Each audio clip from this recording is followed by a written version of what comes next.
ಸಾಹೇಬ್ರೆ, ನಂಗೆ ಅರ್ಥನೇ ಆಗ್ತಿಲ್ಲ. ಇವಾಗ ಏನ್ ನಿಮ್ ಪ್ರಾಬ್ಲಮ್ಮು?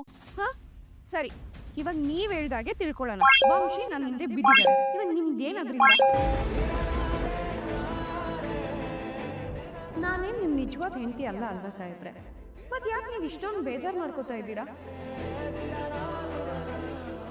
ಸರಿನಪ್ಪ, ನಿಮ್ ಹುಡುಗಿ ಮೇಲೆ ಆ ವಂಶಿ ಕಣ್ಣಾಕಿದ್ದಾನೆ ಅಂತ ಹೇಳೋದಕ್ಕೆ ನಾನೇನ್ ನೀವು ಲವ್ ಮಾಡಿರೋ ಹುಡುಗಿನೂ ಅಲ್ಲ. ನಾವಿಬ್ರು ಏನು ಒಬ್ರನ್ನೊಬ್ರು ಪ್ರೀತಿಸ್ತಾನೂ ಇಲ್ಲ. ಮತ್ ಯಾಕೆ ಸಾಹೇಬ್ರೆ ಇದೆಲ್ಲ? ಎಷ್ಟು ಸುಲಭವಾಗಿ ಮಾತಾಡ್ತೀಯ ಭೂಮಿ. ನನ್ನ ಕಣ್ಣನ್ನ ಒಂದು ಸರಿ ನೋಡಿ ಹೇಳು, ನನಗೆ ನಿನ್ನ ಮೇಲೆ ಪ್ರೀತಿ ಇದೆಯೋ ಇಲ್ವೋ ಅಂತ. ಚೇಂಜ್ ಇದೆಲ್ಲ ಹೇಗೆ ಅರ್ಥ ಮಾಡಿಸ್ಲಿ? ಸಾಹೇಬ್ರೆ ಮಾತಾಡಿ. ಏನ್ ಮಾತಾಡ್ಲಿ? ಇದು ನನ್ನೊಬ್ಬಂಗೆ ನಿನ್ನೊಬ್ಳಿಗೆ ಸಂಬಂಧಪಟ್ಟಿರುವಂತ ವಿಚಾರ ಅಲ್ಲ ತಾನೆ? ಬಿಡು. ಅಲ್ಲ, 9ನೇ ತಿಂಗಳು ಆ್ಯನಿವರ್ಸರಿ ಅಂತ. ಇದು ನಿನಗೆ ಗೊತ್ತಿತ್ತಾ? ಇದು ನಿನಗೆ ನೆನಪಿತ್ತಾ? ಹೋಗ್ಲಿ, ಈಗ ಅವನಿಗೆ ಹೇಗೆ ಆ ವಿಚಾರ ಗೊತ್ತಾಯ್ತು ಅಂತ ಏನಾದ್ರು ಯೋಚನೆ ಮಾಡಿದ್ಯಾ ನೀನು? ಸಾಹೇಬ್ರೆ, ನಿಮ್ಗೆ ಯಾಕೆ ಕೋಪ ಬಂದಿದೆ ಅಂತ ನನ್ಗೆ ಈಗ ಗೊತ್ತಾಯ್ತು. ನಿಮಗ್ ನೆನ್ಪಿಲ್ದೇ ಇರೋ ನಮ್ಮಿಬ್ರು ಆನಿವರ್ಸರಿ ಡೇಟು ವಂಶಿ ಅವ್ರು ನೆನ್ಪಿಸ್ಬಿಟ್ರು ಅಂತ ತಾನೆ? ಅದು ಈ ಬಟ್ಟೆ ಎಲ್ಲ ಗಿಫ್ಟ್ ಆಗಿ ಕೊಟ್ಟು. ಅದೇ ನಾನು ಕೇಳ್ತಾ ಇರೋದು. ಯಾಕೆ ನೆನ್ಪಿಗೆ ಬರಬೇಕಾಗಿತ್ತು, ನೆನ್ಪಿಟ್ಕೋಬೇಕಾಗಿತ್ತು? ಇಷ್ಟಕ್ಕೂ ಪ್ರತಿ ತಿಂಗಳು ನಾವು ಸೆಲೆಬ್ರೇಟ್ ಮಾಡೋದಕ್ಕೆ ಅದು ಅಮಾವಾಸ್ಯೆನ ಪೌರ್ಣಮೆನ? ಸರಿ ಬಿಡಿ ಸಾಹೇಬ್ರೆ, ನಮ್ಮಿಬ್ರು ಮದ್ವೆ ನಿಮ್ಗೆ ಅಮಾವಾಸ್ಯೆನೆ, ಅದಕ್ಕೆ ಈ ರೀತಿ ಆಡ್ತಿರೋದು. ಆದ್ರೂ ನಿಮ್ ಜೀವನದಲ್ಲಿ ಆ ಹುಣ್ಣಿಮೆ ಬೆಳಕು ಚೆಲ್ಲಿ ಅಂತ ನಾನು ಯಾವಾಗಲೂ ಹಾರೈಸ್ತೀನಿ. ಅಮಾವಾಸ್ಯೆ ಆದಮೇಲೆ ಹುಣ್ಣಿಮೆ ಬರಲೇಬೇಕು. ನನಗೆ ನಿನ್ನ ಜೀವನ ಚೆನ್ನಾಗಿದ್ರೆ ಅಷ್ಟೇ ಸಾಕು.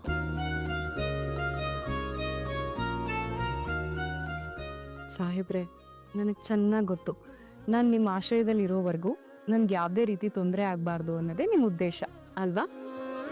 ಅದೇ ಉದ್ದೇಶ ಆಗಿದ್ರು ಅದು ಒಳ್ಳೇದಲ್ವಾ ಭೂಮಿ? ಸಾಹೇಬ್ರೆ, ಈ 9 ತಿಂಗಳು ಹೇಗೆ ಕಳೀತು ಅಂತಾನೆ ಗೊತ್ತಿಲ್ಲ.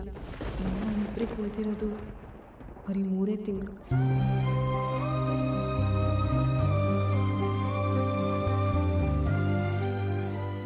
ನಾನು ನಿಮ್ಮ ಜೊತೆ ಇರೋವರೆಗೂ ನೀವು ನನಗೆ ಕಾಳಜಿ ತೋರಿಸ್ತೀರ. ಆಮೇಲೆ ಆದರೂ ಯಾರೇ ನಿನ್ನ ಮೇಲೆ ಕಣ್ಣು ಹಾಕಿದ್ರು ಕಣ್ಣು ಗುಡ್ಡೆ ಕಿತ್ತು ಗೋಲಿ ಆಡ್ಬಿಡ್ತೀನಿ.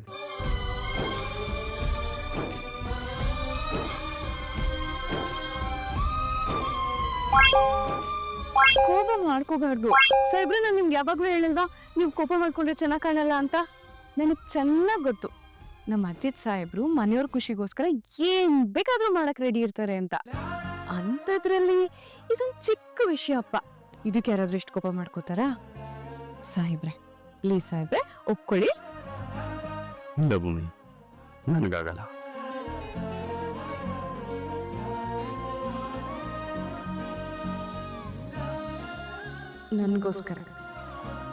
ನನ್ಗೋಸ್ಕರ ನಿಮ್ಮನ್ನ ನಾರ್ಮಲ್ ರೆಡಿಯಾಗಿ ಇಷ್ಟೊಂದು ಟೈಮ್ ತಗೋತಿದ್ದಾರೆ. ಮದುವೆ ಟೈಮಲ್ಲಿ ಎಷ್ಟು ಟೈಮ್ ತಗೊಂಡಿದ್ರು? ಐ ಥಿಂಕ್ ನಮ್ಮ ಅದಕ್ಕಿನ್ನ ಒಂದು 2 hours ಎಕ್ಸ್ಟ್ರಾನೇ ತೊಗೊಂಡಿರ್ತಾರೆ. ನಚಿ ವಂಶಿ, ಅವರಿಬ್ಬರು ಬರೋವರೆಗೂ ನಾವೇನಾದರೂ ಒಂದು ಹೊಸ ಶೋ ಆರ್ಗನೈಸ್ ಮಾಡೋಣ. ಎಸ್ ಸತ್ಯಣ್ಣ, ನಾವೊಂದು ಒಳ್ಳೆ ಐಡಿಯಾ ಸಿಕ್ತು. ಏನಪ್ಪ? ನಾವು ಯಾಕೆ ಆರ್ಗನೈಸ್ ಮಾಡಿಬಿಟ್ಟು ಒಂದು ರ್ಯಾಂಪ್ ವಾಕ್ ಮಾಡಬಾರ್ದು? ನಾನು ಅಜಿತ್, ನಾನು ಭೂಮಿ.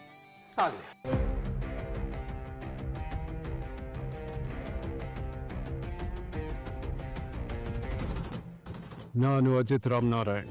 ಈ ಕರ್ಮ ಬಿಟ್ಟರು ಈ ಅಜಿತ್ ರಾಮನಾರಾಯಣ್ ಬಿಡಲ್ಲ. ಸಾಬ್ರಿ ಹಾಪಿ ಮನ್ಸಲ್ಲೂ ಹಬ್ಬದ ಹೃದಯ ಇರುತ್ತೆ, ಶೂಟ್ ಮಾಡಬೇಡಿ.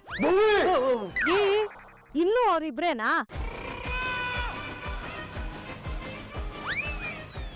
ಅಯ್ಯೋ ಅಯ್ಯೋ, ಈ ನಜ್ಜಿ ಆ ರೀತಿ ನೋಡ್ತಿದ್ಯಾ? ನಾನು ಹೇಳಿದ ಹಾಗಲ್ಲ. ಅವ್ರಿಬ್ರಿಗೇನಾದ್ರೂ ಇವ್ರು ಆಡ್ಕೊಳ್ತಿರೋ ವಿಷಯ ಗೊತ್ತಾದ್ರೆ ಅವ್ರಿಗೆ ಬೇಜಾರಾಗಲ್ವಾ? ಅದಕ್ಕೆ ಹೇಳ್ದೆ ಅಷ್ಟೇ. ಅಪೇಕ್ಷೆ ಅವ್ರು ಹೇಳೋದು ಸರಿಯಾಗಿದೆ. ಹಾಗಿದ್ರೆ ಈಗ ನಮ್ಮ ಪ್ಲಾನ್ನ ಚೇಂಜ್ ಮಾಡ್ಕೊಳ್ಬೇಕಾಗತ್ತೆ. ಈಗ ನಮ್ಮನ್ನು ರಂಜಿಸಲು ಬರ್ತಿದ್ದಾರೆ ಈ ಮನೆಯ ಸೊಸೆ ಹಾಗೂ ಪ್ರೀತಿಯ ಮೊಮ್ಮಗಳು ಅಪೇಕ್ಷೆ. ನಮ್ಮ ಪ್ರಿನ್ಸಿಪಲ್ ಮೇಡಮ್ ಮತ್ತೆ ಅಪ್ಪು ಸಿಸ್ ಅವರು ವೇದಿಕೆ ಮೇಲೆ ಇದ್ದಾರೆ. ಜೋರಾಗಿ ಚಪ್ಪಾಳೆ ಮೂಲಕ ಸ್ವಾಗತ ಮಾಡಿ. ಕಮಾಮ್.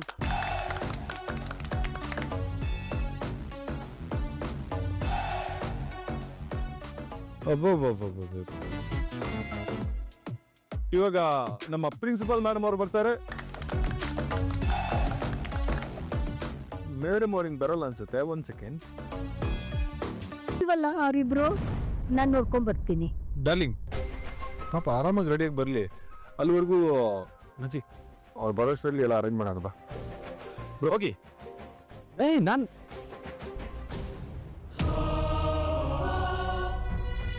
ಅಲ್ಲ ಅತ್ತೆ, ಅವರಿಬ್ರು ಮದುವೆ ಆಗಿರೋದೇ ಡೌಟು. ಅಸಲು ಈ ಸೆಲೆಬ್ರೇಷನ್ ಎಲ್ಲ ಬೇಕಾ?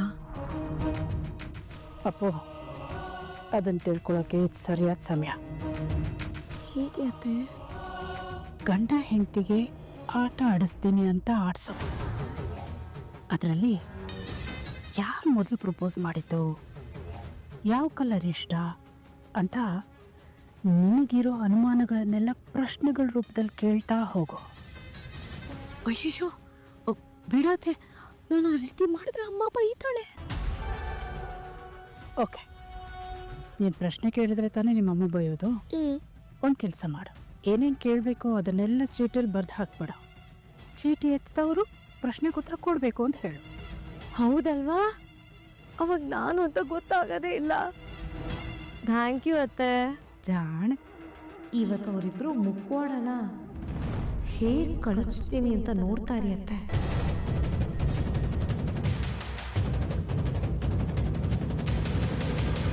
ಹೊರಗೆಲ್ಲ ಕಾಯ್ತಾ ಇರ್ತಾರೆ. 1 ನಿಮಿಷ. ನೀನು ಕೂಡ ತುಂಬ ಚೆನ್ನಾಗಿ ಕಾಣಿಸ್ತಿದೆ.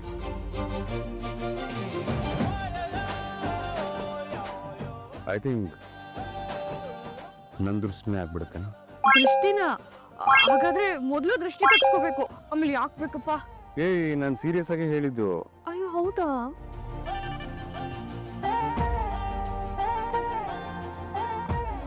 ಸಾಹೇಬ್ರೆ, ನಾನು ಅಷ್ಟೊಂದು ಚೆನ್ನಾಗಿ ಕಾಣಿಸ್ತಿದ್ದೀನ?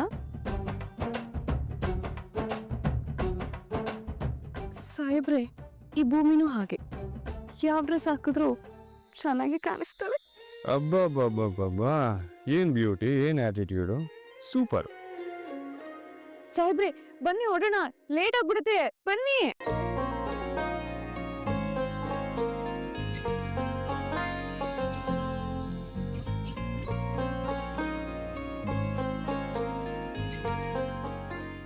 ಒಟ್ಟಿಗೆ ಹೋಗೋಣ. ಸಾಹೇಬ್ರೆ, ಇಲ್ಲಿ ಯಾರಿದ್ದಾರೆ ಅಂತ ಕೈ ಹಿಡ್ಕೊಂಡು ನಾಟಕ ಆಡ್ಬೇಕು. 9 ತಿಂಗಳ ಹಿಂದೆ ಇದೇ ರೀತಿ ಕೈ ಹಿಡ್ಕೊಂಡು ಸಪ್ತಪದಿ ತುಳಿದಿದ್ವಿ.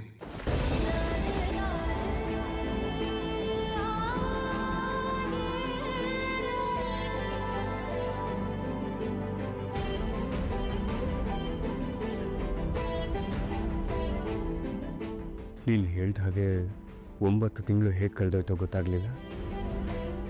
ಎಲ್ಲವೂ ಒಂದು ರೀತಿ ಮಧುರವಾದ ಕ್ಷಣಗಳು. ಹೌದು ಸಾಹೇಬ್ರೆ, ನಿಮ್ಮ ಜೊತೆ ಕಳೆದಿರೋ 9 ತಿಂಗಳಲ್ಲಿ ಪ್ರತಿ ಕ್ಷಣನೂ ಅತಿ ಮಧುರವಾದದ್ದು.